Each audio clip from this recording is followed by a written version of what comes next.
नमस्कार, मैं हूं आपके साथ रिजवाना खान और आप देख रहे हैं द हिंदुस्तान खबर.com। सभी पत्रकार बंधुओं को नमस्कार। आज देश के प्रधानमंत्री जी भारत चीन सीमा विवाद को लेकर एक महत्वपूर्ण बैठक कर रहे हैं, लेकिन उससे पहले कुछ सवाल है जिसका जवाब देश जानना चाहता है। काफी लंबे समय से भारत चीन सीमा का विवाद चल रहा है।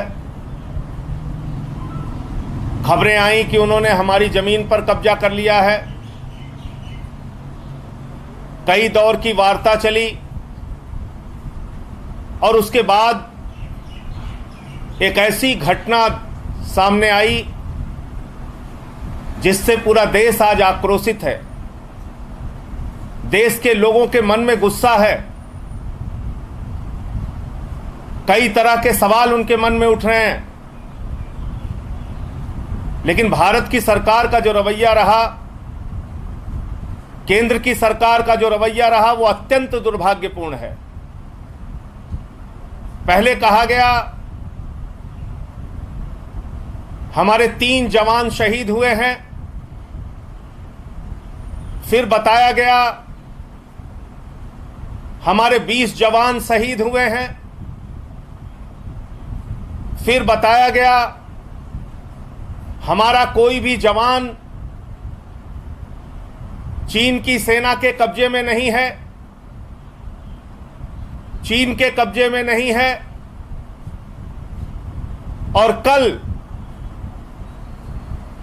ये जानकारी मिली, और वो भी मीडिया के माध्यम से जानकारी मिली कि 10 हमारे जवानों को चीन से छुड़ाया गया है।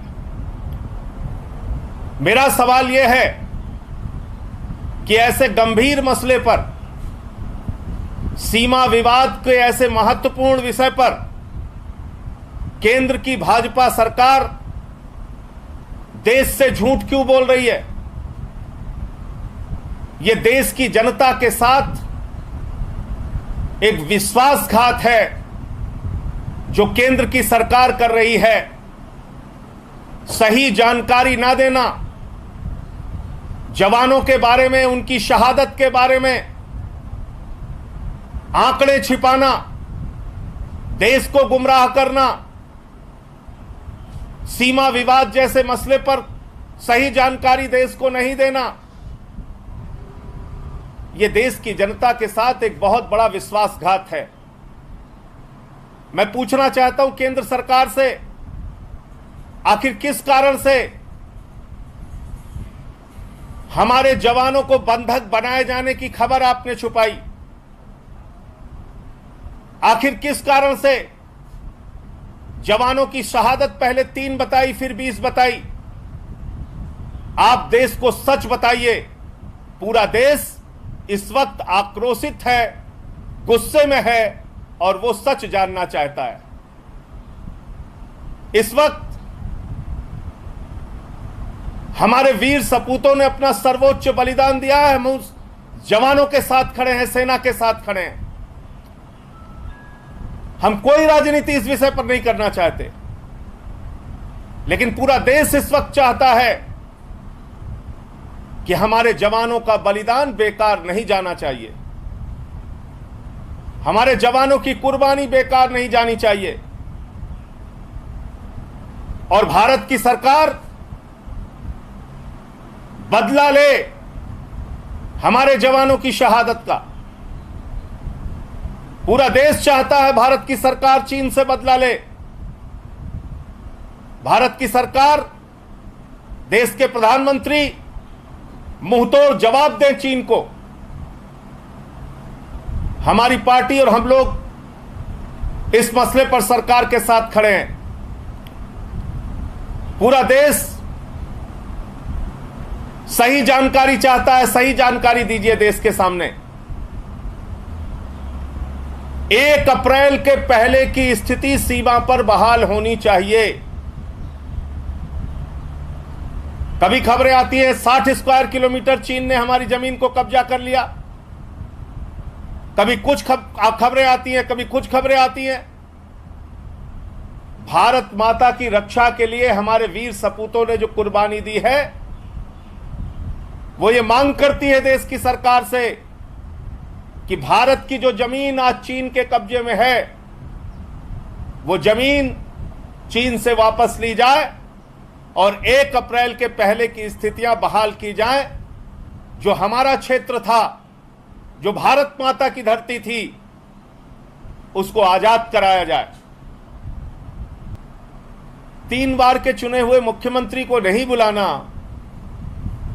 मैं समझता हूं ये अपने आप में सरकार की सोच को उजागर करता है, और वो किस प्रकार से किस दिशा में सोचते हैं ये पूरा देश देख रहा है। सर, क्या आप ये कह रहे हैं कि उस लिस्ट में जिन पार्टियों को बुलाया गया उनमें ऐसी भी पार्टियां शामिल हैं जिनके 5 सांसद नहीं है और आरजेडी और आम आदमी पार्टी को जानबूझ के छोड़ा गया? ये आप खुद चेक कर लीजिए ना, मैं तो आपको बता रहा हूं, और आपके चैनलों ने ही चलाया है।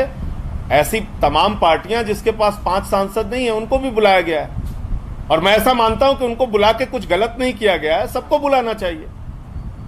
मैं तो सिर्फ एक सवाल कर रहा हूं कि 3 बार के चुने हुए मुख्यमंत्री अरविंद केजरीवाल क्या देश के महत्वपूर्ण नेताओं में शामिल नहीं है, या उनकी राय लेना भाजपा की केंद्र की सरकार और प्रधानमंत्री जी को जरूरी नहीं लगता है? मैं तो सिर्फ इतनी बात पूछ रहा हूं। और ऐसे समय में भी आप ये सब क्यों कर रहे हैं? ऐसे समय में सबको साथ लेकर चलने की जरूरत है। आप सिर्फ नारा देते हैं सबका साथ सबका विकास, सबका साथ लेना नहीं चाहते।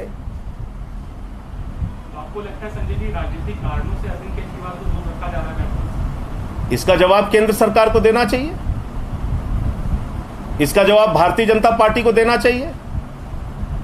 यह एक राष्ट्रीय संकट का विषय है, यह कोई चुनाव की राजनीति नहीं है, यह कोई रैली सभा धरना प्रदर्शन नहीं है, यह एक राष्ट्रीय संकट का विषय है। देश की सीमा पर विवाद चल रहा है, हमारे जवानों ने अपनी शहादत दी है, तो ये तो सरकार को तय करना चाहिए कि उसको सबको साथ लेकर चलना है कि नहीं चलना है। ऐसी वीडियोस को देखने के लिए हमारे चैनल को सब्सक्राइब करना ना भूलें और लाइक भी ज़रूर करें।